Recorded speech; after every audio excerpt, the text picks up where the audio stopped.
Leucipo y su compañero Demócrito sostuvieron que los elementos son lo lleno y lo vacío, a los que llamaron ser y no ser respectivamente. El ser es lleno y sólido, el no ser es vacío y sutil. Como el vacío existe no menos que el ser, juntos los dos constituyen las causas materiales de las cosas existentes. ¿Cómo están?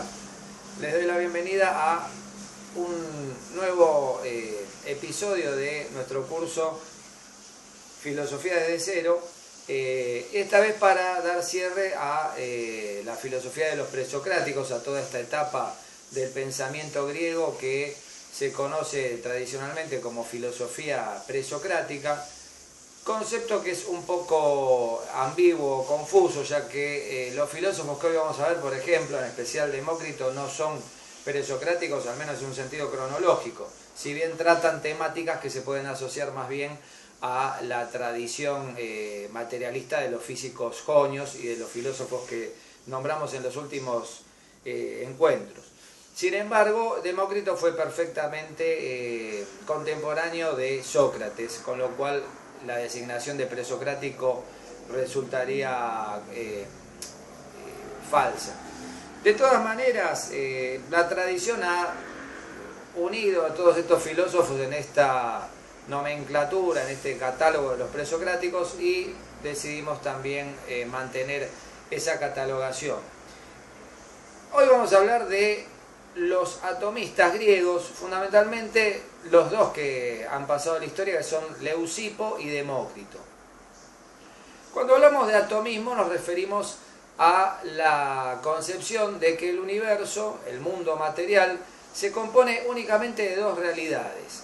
Como decía el texto que acabo de citar de la Metafísica de Aristóteles, lo lleno y lo vacío, o los átomos y la nada, como va a decir Demócrito, por ejemplo.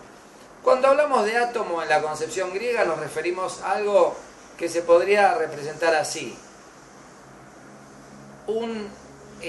una partícula de realidad absoluta, de ser, dirían los griegos, donde los atomistas lo que hacen es rescatar el ser parmenidio. De alguna manera, estos filósofos plantean que existe el ser tal como lo concebía Parménides, pero también quieren rescatar el devenir heraclíteo, la idea de que hay cambio y modificación de las cosas, de que hay un transcurrir del tiempo en relación a la movilidad de los entes materiales.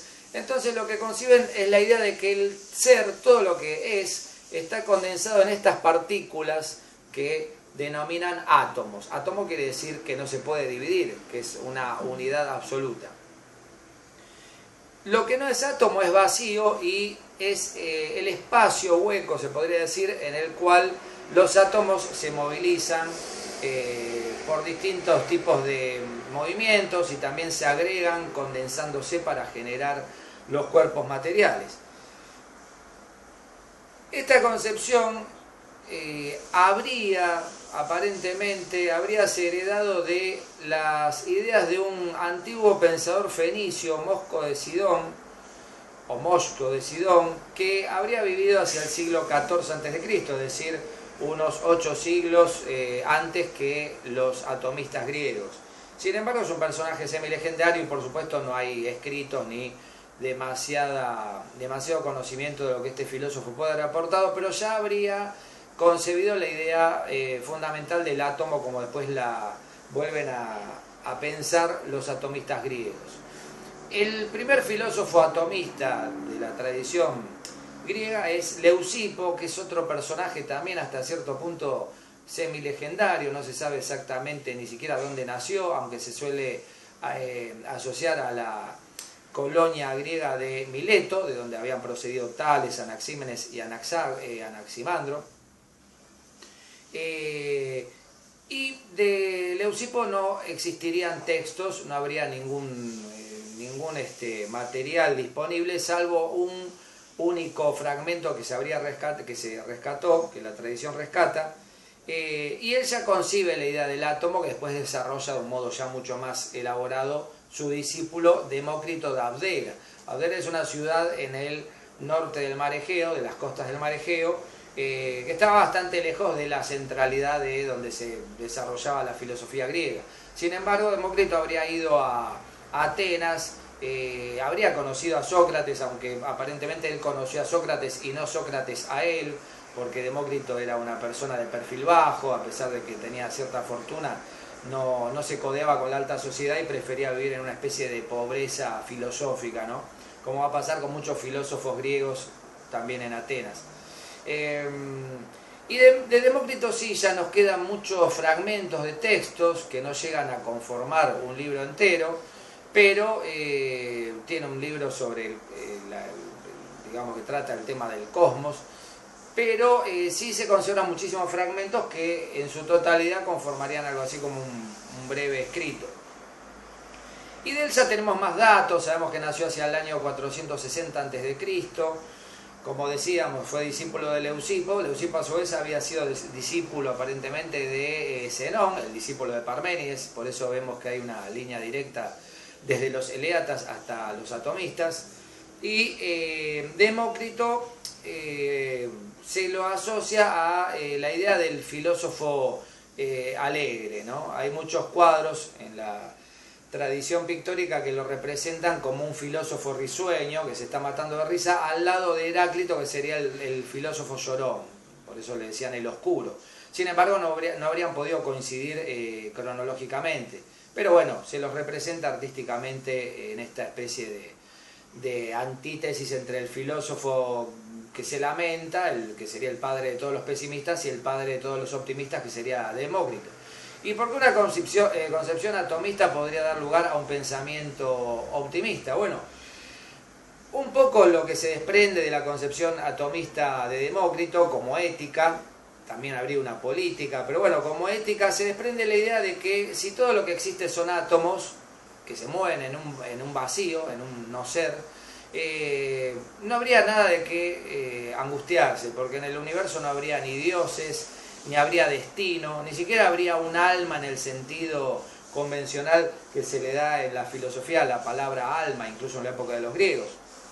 El alma para Demócrito simplemente era un tipo de sustancia compuesta de átomos más sutiles que tendrían forma esférica, como el del ejemplo que yo estoy mostrando, pero no tendría en realidad, sustancialmente hablando o metafísicamente hablando, no tendría ninguna diferencia con lo que compone al cuerpo. Sería materia equivalente en cuanto a su valor. De hecho, los átomos no se distinguen por nada cualitativo, simplemente se distinguen por su forma. Había átomos esféricos, pero otros que tendrían diferentes formas geométricas que posibilitarían su fusión y su conglomeración, ¿no? No se habla en la época de moléculas, pero sería un poco esa la idea. El atomismo va a ser la primera forma cabal en la historia de materialismo, es decir, de toda esa tradición de pensamiento que está en las antípodas del idealismo y que plantea que la realidad, lo que es efectivamente real, se compone de entes materiales, de pequeñas partículas, como en el caso del atomismo, que conformarían la totalidad de lo existente. Y no habría ningún principio ideal que sustentara esta realidad. Fíjense qué diferencia con Empédocles y Anaxágoras, los últimos filósofos que tratamos, que sí planteaban la idea de, en el caso de Anaxágoras, de el nous o inteligencia que ordenaría el conjunto de las homeomerías, y en el caso de Empédocles rescataba también un cierto orden subyacente que explicaría la relación entre los distintos materiales de la realidad, los elementos que recordarán agua, fuego, aire y tierra. En el caso de Demócrito no hay 4 elementos, sino que hay infinitos elementos individuales y cada uno de ellos es un átomo, es una partícula indivisible que no puede destruirse y es eterna, increada, etc. O sea, posee todas las cualidades o los atributos del ente parmenidio, pero a nivel microscópico.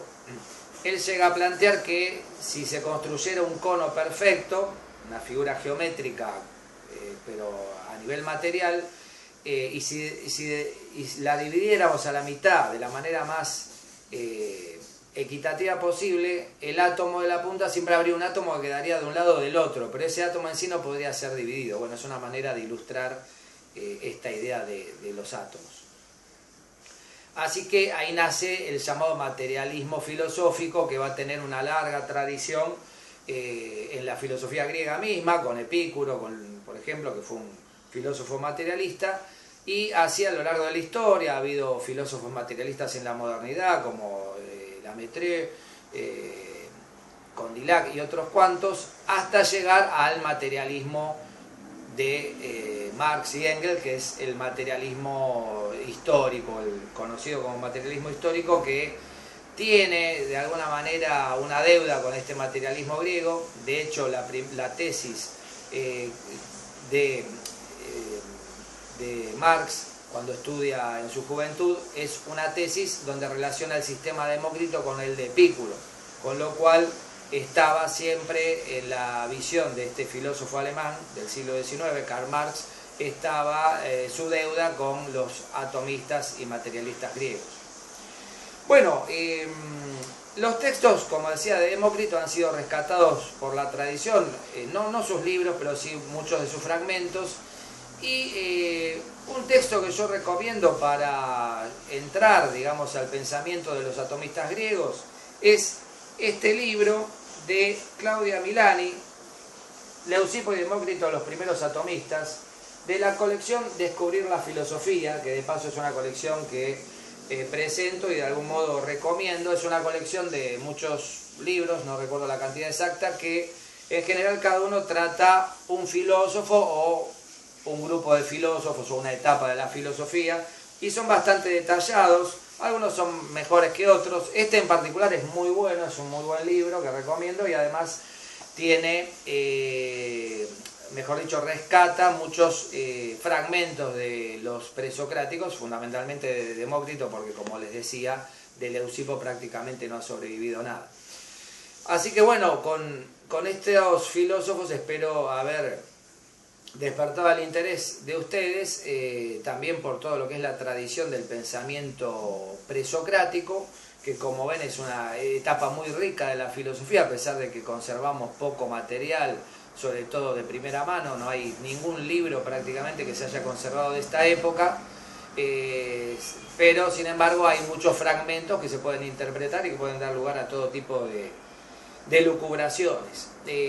Con el cierre del pensamiento presocrático ya accedemos a la etapa del pensamiento clásico griego, fundamentalmente los tres grandes filósofos que todos conocemos, Sócrates, Platón y Aristóteles. A partir de nuestra próxima clase vamos a hablar de estos filósofos extensamente o con cierta extensión, y bueno, cualquier comentario que me quieran hacer, no olviden suscribirse al canal para poder hacerme alguna pregunta o comentario, y en próximas entregas nos estamos viendo para avanzar en esta etapa tan rica e interesante de la filosofía antigua. Nos vemos, gracias.